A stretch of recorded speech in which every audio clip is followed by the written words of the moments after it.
What a way to follow up Halloween Havoc with this show. I'm John Redland with a retro review of WCW Nitro from October 30th, 1995. Yeah, Halloween Havoc wasn't good. The whole thing with the Yeti and the giant DP and Hogan to end the pay-per-view, that's what we wanted to fucking see. They're also going to show footage of what happened, of said DPing, and then also how the giant, got the world championship. This wasn't a very good show. Now, this is where Nitro kind of hit a bit of a lull, and then we get a little bit better in about a month. And then again, Raw wasn't all that much better. In fact, Raw was kind of shit despite some of the, great athletes that they had. The announcers talk about what happened. Randy Savage will not be part of the event tonight, which was a good thing because he was supposed to take on Sergeant Craig Pitbull Pittman. That was a gimmick that wasn't very good. And also, he got Pyro. Right there, you're giving Pyro to guys that just weren't, any more than mid-card acts. That's not that Pittman was a bad athlete. Him and Eddie Guerrero had a fine match for what it was in a victory roll 1, 2, 3. But Pittman had no business getting Pyro. At all. It was fucking stupid. It was a gimmick that wouldn't have even belonged in territorial wrestling in the 80s. I mean, it was basic. It was blah. But at least Eddie Guerrero got the victory. And then we have recaps of Scott Norton having an issue with the Shark because the Shark fell on Norton's legs, and Randy Savage managed to pin Norton. Despite the fact the Shark was in the ring, nobody called for the DQ, but it was what it was.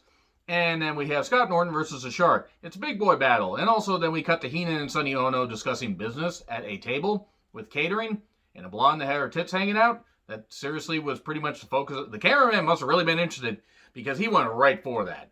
He went right for that shot. And then Heenan's talking and Sonny Ono are talking. And then it's a double countout because we can't have a decisive finish on a television program. How dare they?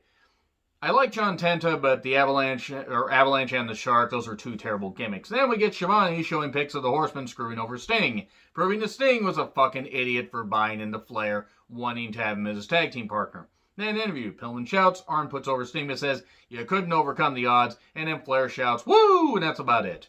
That was really about it. They're forming the Four Horsemen. They're going to bring back the Four Horsemen and have a fourth member soon. 4 members. I'm mature. No, I'm not.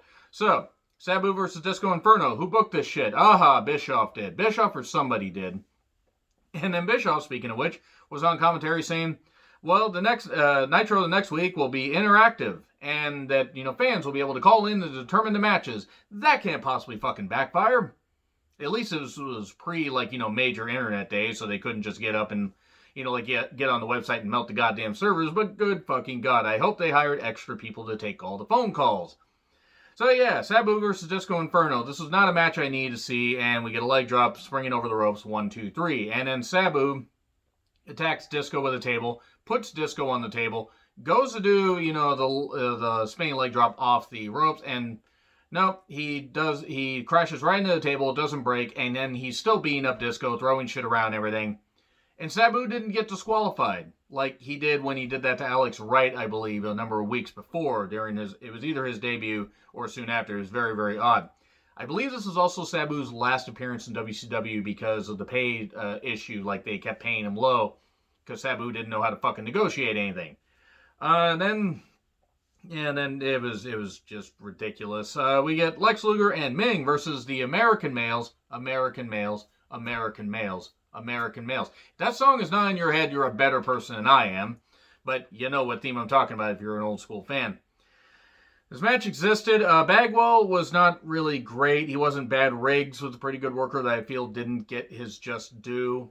Luger and Meng is very odd. Meng just kicks everyone, including kicking Riggs right in the goddamn head. That looked painful. And then kicking Bagwell in the back of the head, at least attempting to, but Bagwell was out of position. Torture Rack gets the tap on Bagwell, and the new Dungeon of Doom, because Lex Luger turned his back on WCW, even though Savage had been saying that Luger was a snake and was going to do this. And also, Luger sold everything like, he was going to have no feeling in his legs afterwards. He was only about a decade off.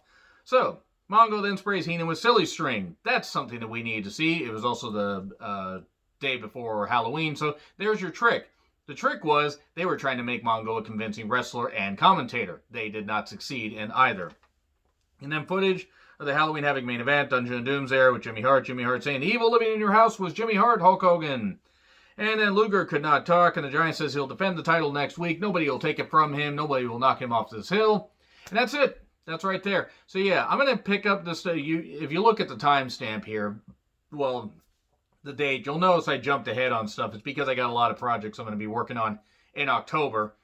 But I will be picking up the retro reviews once November starts, because it's going to be a whole lot of fun to do that, because it gets to dive into World War III 95 and more WCW 2000 and 2001. Anyway, agree to disagree with what I said. Like, share, subscribe, Twitter handle in the description. I'm John Rethlin. I'll see you soon.